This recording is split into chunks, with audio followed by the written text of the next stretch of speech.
ProckGnosis, ProckGnosis, ProckGnosis. Hey, this is the last segment covering the Frankfurt Musikmesse. I had to go to the United States for a couple weeks, which kind of took me off schedule. So anyway, this is the last segment, number 3 of 3. And basically discussing some of the stuff I saw, some of the instruments, the synthesizers I played with. Taking a quick look at some of the demos, the different booths. Had a really good time. I was only there for a day. It was a Friday, I think, and talked to a lot of folks. It was very interesting. One of the booth guys, one of the demonstrators, mentioned that he had been at NAMM and that Frankfurt Musikmesse was much better organized. NAMM was kind of just all over the place. So to the people who hosted Frankfurt Musikmesse, good job. That's my second year going, and I have to admit it is fairly well organized given the scope, how big the entire exhibition is. So anyway, Frankfurt Musikmesse is laid out over this massive area, and I spent most of my day predominantly only in the keyboard gadget synthesizer area.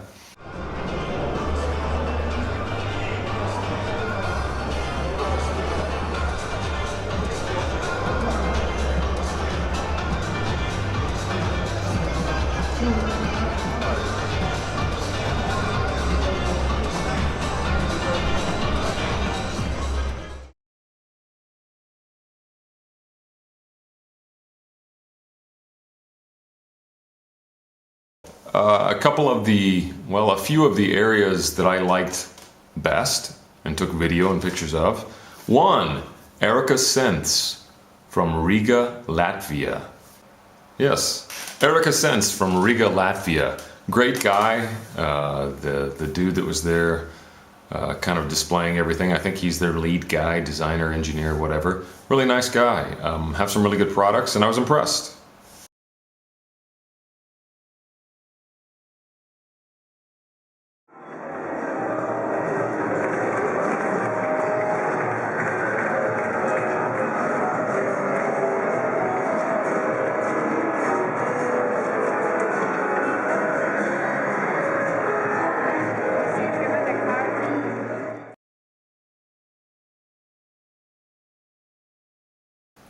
Saw the normal guy who works for Roland doing the JXDA demo.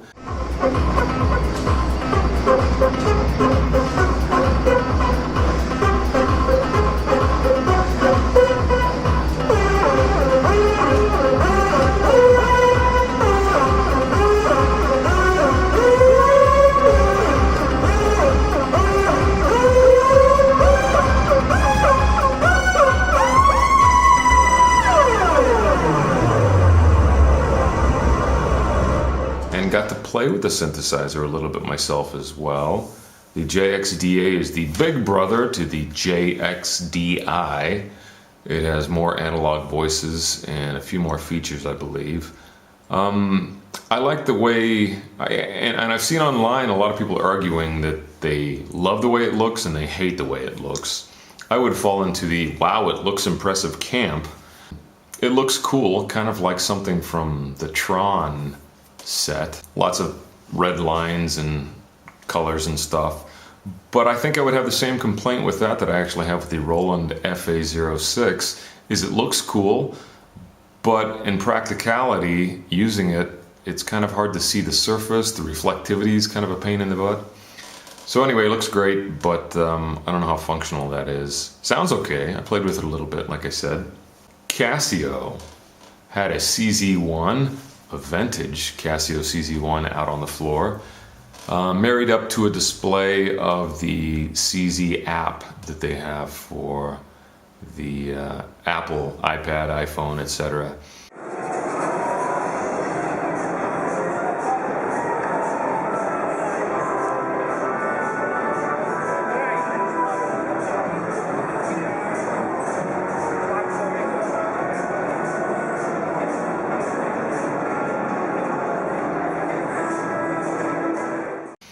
got to play with that a little bit. It sounds exactly like a CZ as much as I can tell. I have an iPad, but I have not purchased the CZ app yet. I need to look into that.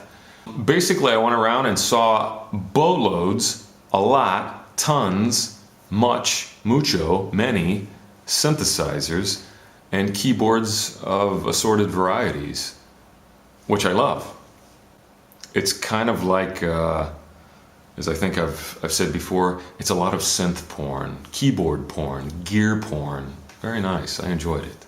Sometimes late at night or early in the morning, I find myself online, just gawking at some porn. But it's not what you might think.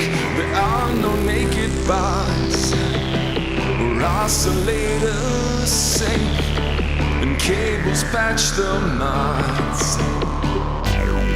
Well, I'm gazing at some synth porn, admiring all the gear. If only I had money and a place to keep it here. Well, I'm gazing at some synth porn. I let myself just dream of filters, knobs, and waveforms, letting off a little steam.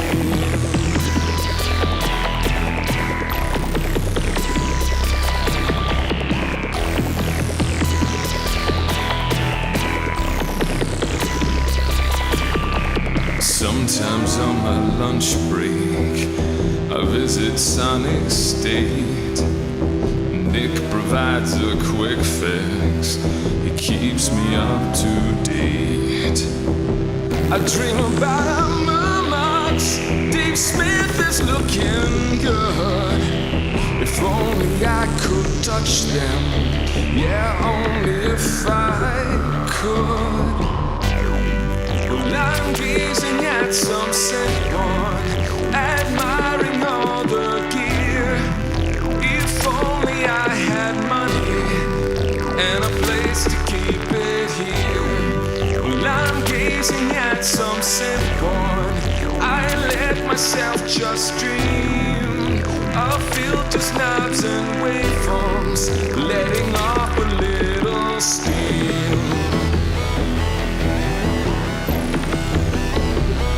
Looking at some synth porn.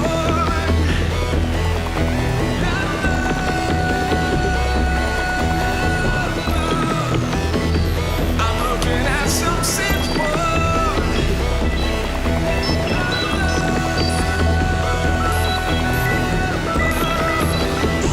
I'm looking at some synth porn.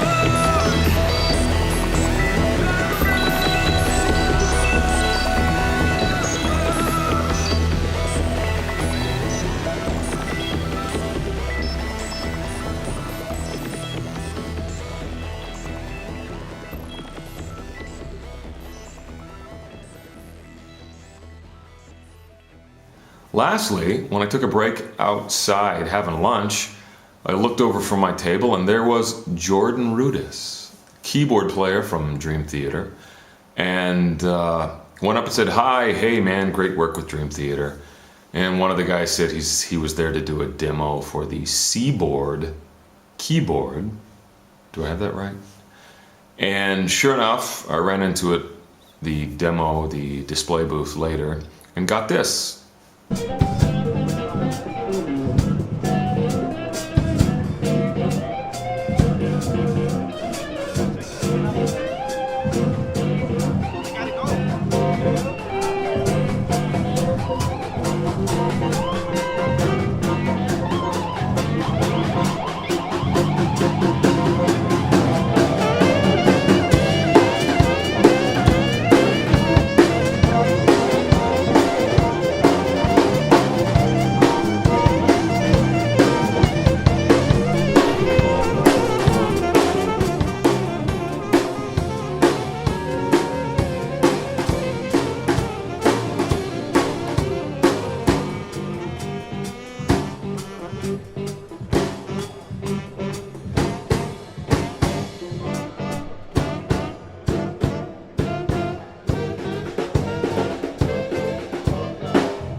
Good performance, interesting. I got to play with the C-board a little bit, and it is interesting. I like it. I don't know if I like it enough to buy it, given the type of music I'm playing and the guys I'm playing with. But anyway, very interesting product. And all in all, a great time at the Frankfurt Musikmesse. Wish I'd had a little more time to do video and recording and stuff. And as you can tell from the sound quality, it is hard to get a good recording at any of these, NAMM or Frankfurt Musikmesse, without either getting there early or having some kind of line in to record the keyboard sounds or any of the instruments or gadgets. If you're doing just an open mic in that kind of forum in the big exhibition hall, it's a pain in the butt to get a good recording. In fact, it's very difficult. So next year, I'll be a little more prepared and get a better recording and video documentation of some of the stuff there. And hopefully you enjoyed this, the synth porn, the gear porn, and whatever tidbits I've thrown into this. So, there you go. Frankfurt Musikmesse 2015, wrapping this up.